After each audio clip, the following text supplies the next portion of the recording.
Hello बच्चों, आज हम लोग अरिथमेटिक प्रोग्रेशन एक्सरसाइज 5.1 के क्वेश्चन नंबर 4 को सॉल्व करेंगे।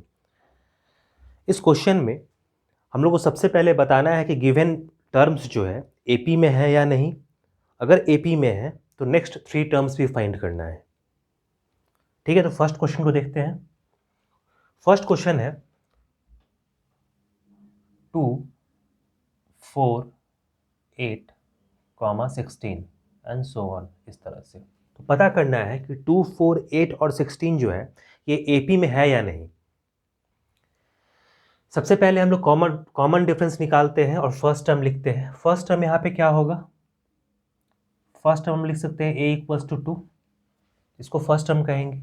कॉमन डिफरेंस निकालने के लिए हमेशा आगे आने वाले टर्म को पीछे आने वाले टर्म से माइनस करते हैं, यानी 4 - 2 करेंगे।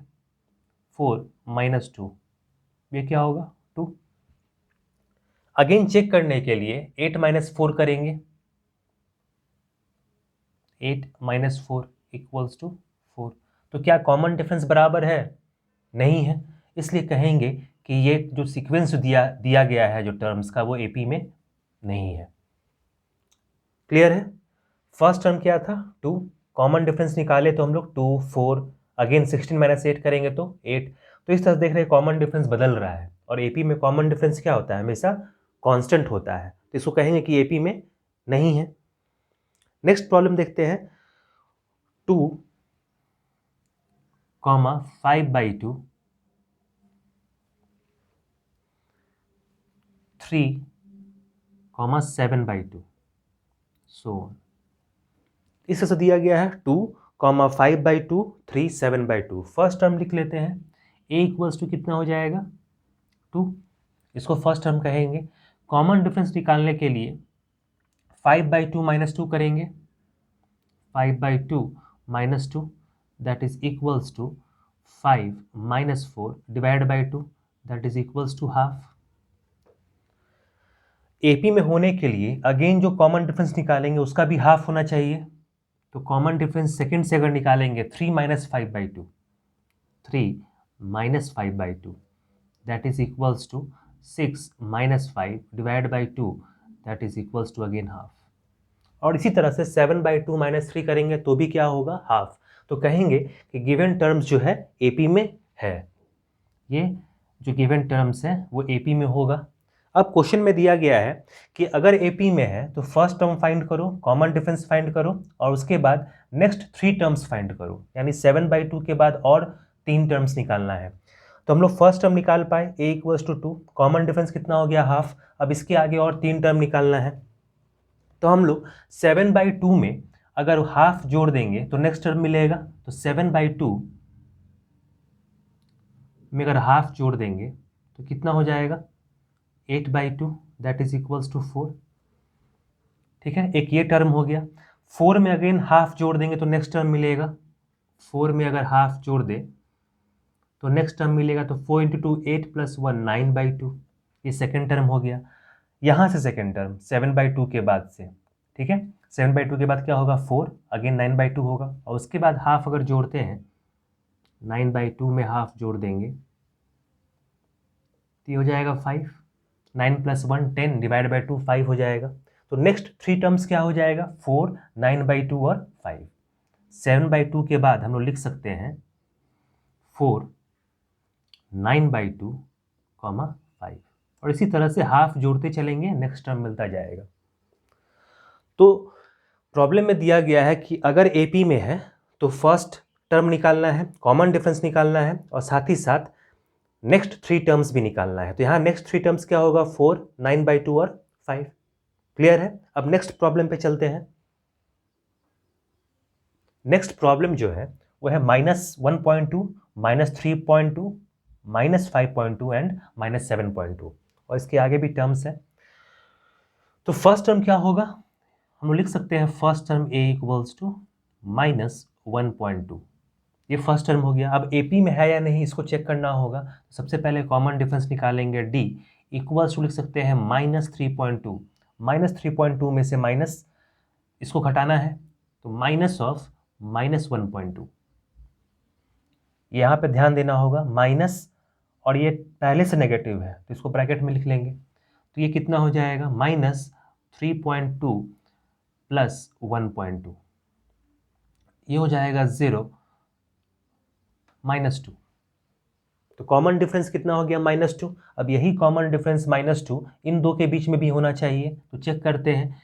Common difference equals to -5.2 minus of 3.2, इन दो टर्म्स के बीच में भी इतना ही होना चाहिए, तो इसको लिखेंगे -5.2 प्लस 3.2।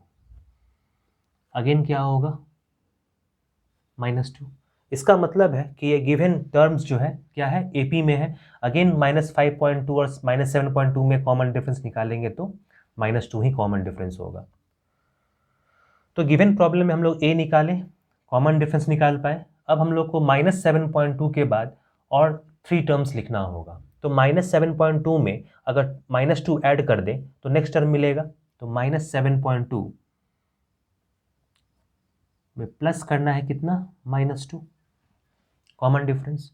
तो ये क्या हो जाएगा, -7.2, यानी इसको ऐड ही करना है -2 के साथ, तो ये हो जाएगा -9.2।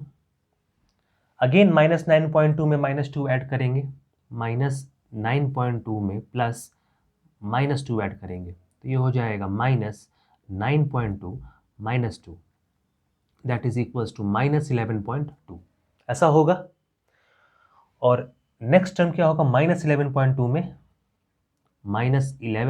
में हम लोग डायरेक्टली -2 ऐड करते हैं, तो ये हो जाएगा -13.2।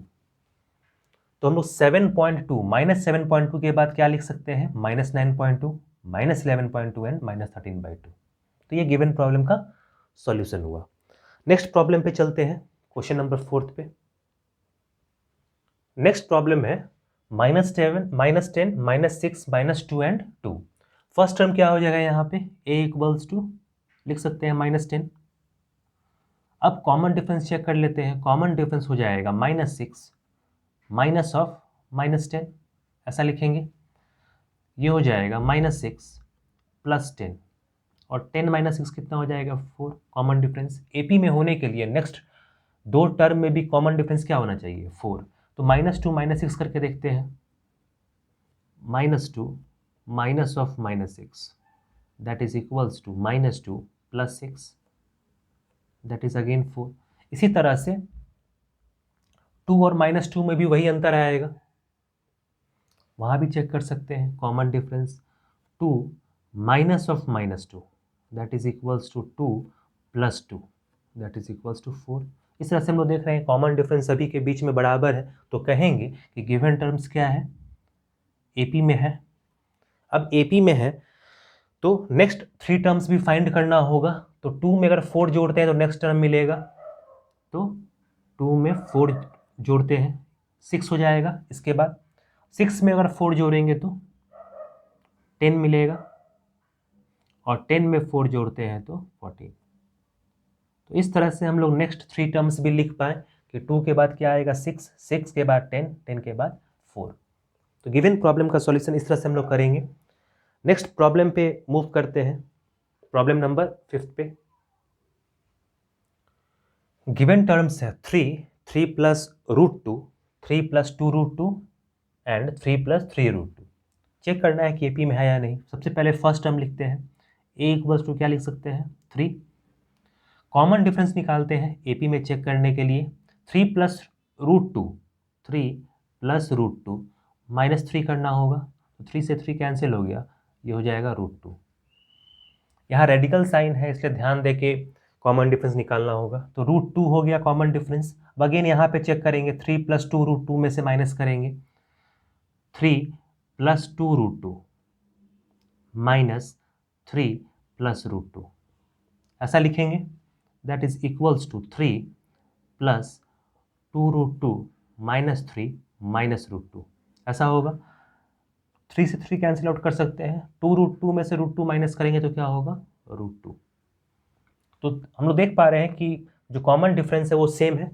इसी तरह से 3 प्लस 3√2 में से माइनस करेंगे 3 प्लस 2√2 को, तो वहाँ भी √2 ही मिलेगा। तो कह सकते हैं कि गिवन टर्म्स क्या है, AP में है। अब AP में है तो नेक्स्ट 3 टर्म्स लिखना होगा। तो 3 + 3√2 में हम लोग क्या जोड़ देंगे? √2। 3 + 3√2 में हम लोग कॉमन डिफरेंस जोड़ देते हैं √2।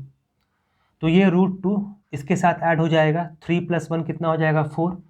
तो ये हो जाएगा 3 + 4√2। लाइक टर्म को लाइक टर्म के साथ ऐड करेंगे। 3√2 और +1√2, लेकिन 1 को नहीं लिखते हैं हम लोग, तो ये क्या हो जाएगा? 4√2। अब अगेन इसमें हम लोग √2 जोड़ेंगे, तो ये हो जाएगा 3 + 4√2 + √2। ये हो जाएगा 3 + 5√2। और लास्ट टर्म फाइंड करने के लिए 3 + 5√2 में अगेन √2 जोड़ते हैं। 3 + 5√2 + √2 दैट इज इक्वल्स टू 3 + 6√2। ठीक है, समझ में आया होगा कि टर्म्स कैसे निकाल रहे हैं हम लोग। बस कॉमन डिफरेंस को ऐड करते चलेंगे, हम लोग को टर्म्स मिलता जाएगा। नेक्स्ट प्रॉब्लम पे मूव करते हैं। नेक्स्ट प्रॉब्लम है 0.2, 0.22, 0.222 है यहाँ पे, और यहाँ पे 0.22 इस तरह से आगे बढ़ता जा रहा है। तो फर्स्ट टर्म पहले लिख लेते हैं। फर्स्ट टर्म कितना हो जाएगा? 0.2। कॉमन डिफरेंस निकालेंगे ताकि चेक कर पाए कि AP में है या नहीं। 0.22 - 0.2 ऐसा करेंगे, दैट इज इक्वल्स टू 0.02 ऐसा होगा। उसी तरह से नेक्स्ट में भी चेक करेंगे दो टर्म में। अगर दोनों टर्म में कॉमन डिफरेंस सेम रहा तो कह पाएंगे कि AP में है या फिर नहीं है। तो यहाँ लिखते हैं 0. यहाँ 222 है -0.22, इसको लिख सकते हैं 0.002। तो क्या कॉमन डिफरेंस बराबर है? नहीं है, तो सीधे लिखेंगे कि AP में ये नहीं है। आगे चेक करने का ज़रूरत ही नहीं है। नेक्स्ट क्वेश्चन की तरफ मूव करते हैं। 0 - 4 -8 - 12 -8 - 12 इस तरह से दिया गया है। 0 - 4 -8 - 12। फर्स्ट टर्म क्या हो जाएगा? 0। कॉमन डिफरेंस निकालने के लिए क्या करेंगे? -4 - 0 दैट इज इक्वल्स टू -4। और यहाँ से भी वही आएगा -8 माइनस ऑफ -4 क्या हो जाएगा? +4। तो -8 में से 4 जाएगा तो -4 ही मिलेगा। तो यहाँ भी लिख सकते हैं इस तरह से -8 minus of -4 that is equals to -8 + 4 that is equals to 4।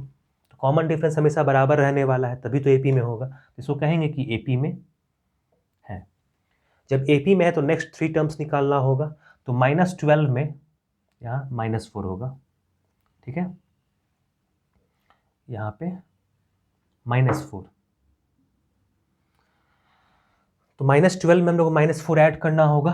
तो -12 में अगर -4 जोड़ेंगे, -12 में अगर -4 जोड़ते हैं तो क्या मिलता है? -16। तो -12 के बाद नेक्स्ट नंबर क्या हो जाएगा? -16। अगेन -16 में -4 जोड़ेंगे तो -20 मिलेगा। नेक्स्ट टर्म क्या हो जाएगा? -20। और -20 में -4 जोड़ते हैं तो -24। तो नेक्स्ट टर्म क्या हो जाएगा? -24। तो नेक्स्ट 3 टर्म्स क्या होगा? -16 -20 और -24। ठीक है, समझ में आया होगा। नेक्स्ट प्रॉब्लम की तरफ मूव करते हैं। जो नेक्स्ट प्रॉब्लम है वो है -12, अगेन -12, और इस तरह से -12 ही दिया गया है। फर्स्ट टर्म जो है वो लिख लेते हैं। फर्स्ट टर्म कितना हो जाएगा? -12। कॉमन डिफरेंस यहाँ देख के बता सकते हैं कि 0 है। -12 minus of -12 that is equals to -12 + ½ ये क्या हो जाएगा? 0। अगेन यहाँ से भी निकाले तो कॉमन डिफरेंस क्या होगा? 0 ही होगा, क्योंकि टर्म्स कांस्टेंट रह रहा है तो कॉमन डिफरेंस 0 है, ऑब्वियस है इस बात का। अब हम लोग को पता चल गया है कि ये AP में है। तो नेक्स्ट 3 टर्म्स फाइंड करना होगा। तो नेक्स्ट 3 टर्म्स भी हाफ ही होगा, क्योंकि यहाँ कॉमन डिफरेंस क्या है? 0। तो हाफ के बाद -12 के बाद क्या मिलेगा? फिर से अगेन -12, अगेन -12, और इसी तरह से -12। तो नेक्स्ट 3 टर्म्स भी उतना ही होगा, और नेक्स्ट 50 टर्म्स भी वही होगा, क्योंकि कॉमन डिफरेंस 0 है। क्लियर है? अब नेक्स्ट प्रॉब्लम की तरफ मूव करते हैं। प्रॉब्लम नंबर 9 की तरफ। ये है गिवन 139, 3, 9, 27, सो ऑन।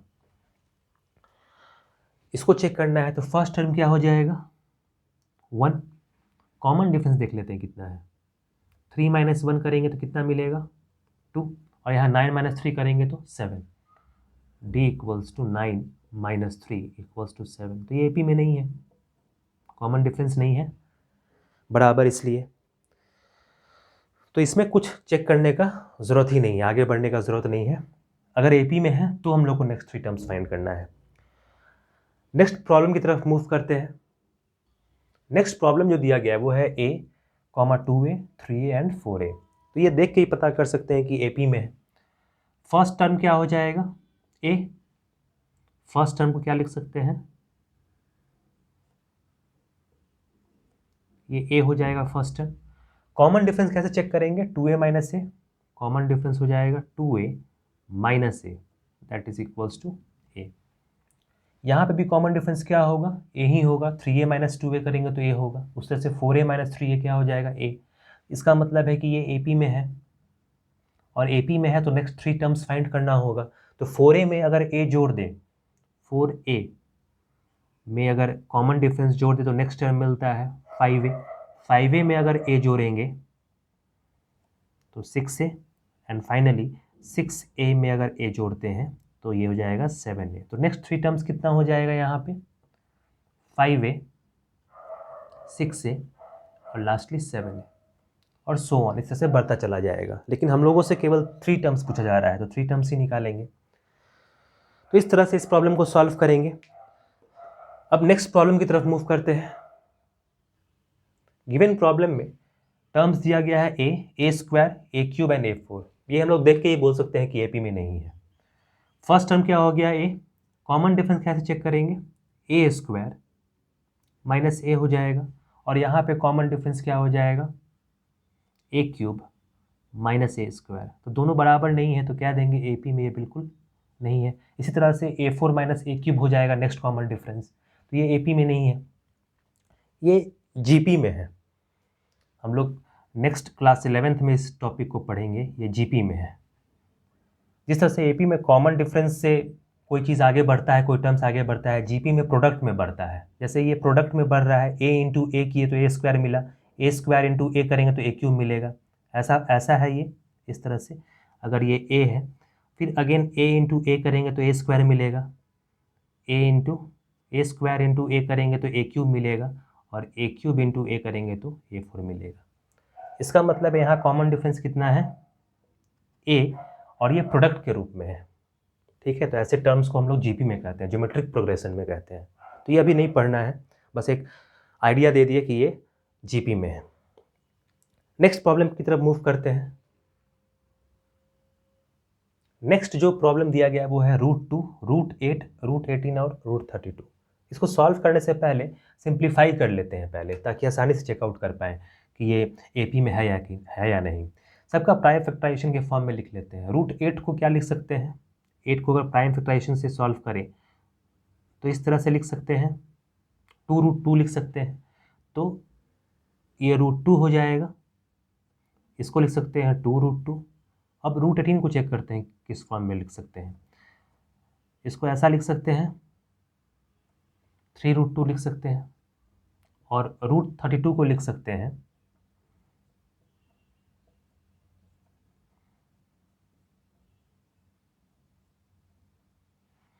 इसको लिख सकते हैं 4√2। ऐसा होगा 2 इंटू 2 4, कॉम्बिनेशन बना 2 और 2 का, तो 2 इंटू 2 4 हो जाएगा, 4√2 हो जाएगा। इस तरह से लिखते हैं हम लोग। अब चेक करेंगे कि AP में है या नहीं। फर्स्ट टर्म क्या हो जाएगा √2, कॉमन डिफरेंस चेकआउट करने के लिए 2√2 माइनस √2 निकालना होगा, दैट इज इक्वल्स टू √2। यहाँ पे भी क्या होगा, 3√2 में से 2√2 घटाएंगे तो √2 होगा। इसका मतलब है कॉमन डिफरेंस बराबर है, यानी ये AP में है। AP में है तो नेक्स्ट टर्म फाइंड करना होगा, तो 4√2 में √2 जोड़ देंगे, 4√2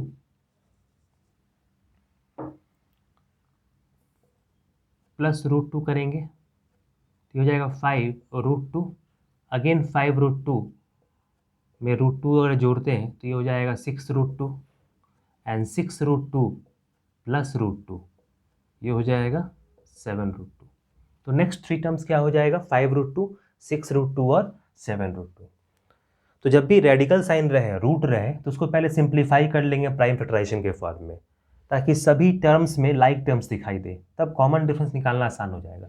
जैसे यहाँ पे डायरेक्टली करते तो √8 माइनस √2 और फिर यहाँ पे √18 माइनस √8, तो देख के बोलते कि एपी में नहीं है, लेकिन ये एपी में है सिंप्लीफाइड फॉर्म में लिखने पे।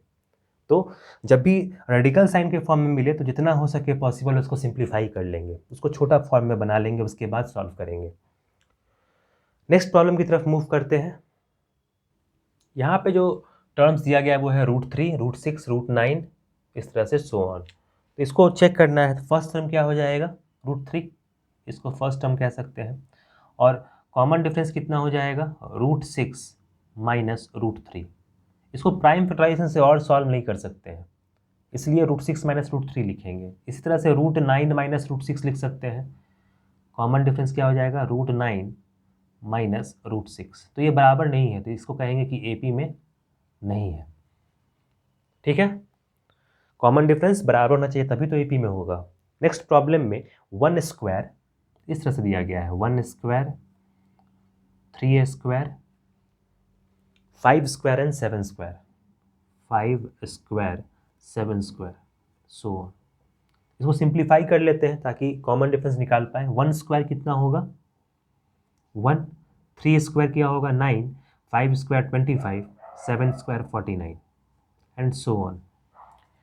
क्लियरली पता चल रहा है कि एपी में नहीं है। अगर कॉमन डिफरेंस निकालें तो 9 माइनस 1 क्या हो जाएगा 8, और यहाँ 25 माइनस 9 करेंगे तो वो 8 नहीं होगा, तो ये एपी में नहीं है बिल्कुल भी। तो इस तरह से हम लोग पता करेंगे। लास्ट प्रॉब्लम को सॉल्व करते हैं। यहाँ जो गिवन टर्म्स है लास्ट प्रॉब्लम में, ये लास्ट प्रॉब्लम है, 1 स्क्वायर, 5 स्क्वायर, 7 स्क्वायर एंड 73। इसको भी सिंप्लीफाई कर लेते हैं। सिंप्लीफाइड फॉर्म में इसको 1 लिख सकते हैं, 5 स्क्वायर 25 लिख सकते हैं, 7 स्क्वायर 49 एंड लास्ट 73 दिया गया है। इस तरह से कॉमन डिफरेंस चेक करते हैं पहले। 25 माइनस 1, आगे आने वाले टर्म से पिछले टर्म को माइनस करेंगे तो क्या होगा 24। उसी तरह से 49 माइनस 25 निकालेंगे, 49 minus 25 that is equals to 24। तो कहेंगे कि ये एपी में है, कॉमन डिफरेंस बराबर है। और 73 माइनस 49 भी करेंगे तो कॉमन डिफरेंस बराबर ही होगा। लगातार 2 टर्म को चेक कर लेंगे तो पता चल जाता है कि एपी में है या नहीं। तो ये एपी में है तो नेक्स्ट 3 टर्म्स फाइंड करना है। तो 73 में क्या ऐड करना होगा, 24। तो 73 में 24 ऐड करते हैं, ये हो जाएगा 4 + 3 7 और 7 + 2 9, 97। अगेन 97 में 24 जोड़ते हैं, 121 हो जाएगा। अगेन 121 में 24, 121 में 24 जोड़ेंगे, ये हो जाएगा 145। तो इस तरह से हम लोग नेक्स्ट 3 टर्म्स निकाल पाए, 97, 121 और 145। नेक्स्ट क्लास में हम लोग नए एक्सरसाइज के साथ मिलेंगे, एक्सरसाइज 5.2 के साथ मिलेंगे और उसके प्रॉब्लम्स को सॉल्व करेंगे। ठीक है, फिर नेक्स्ट क्लास में मिलते हैं।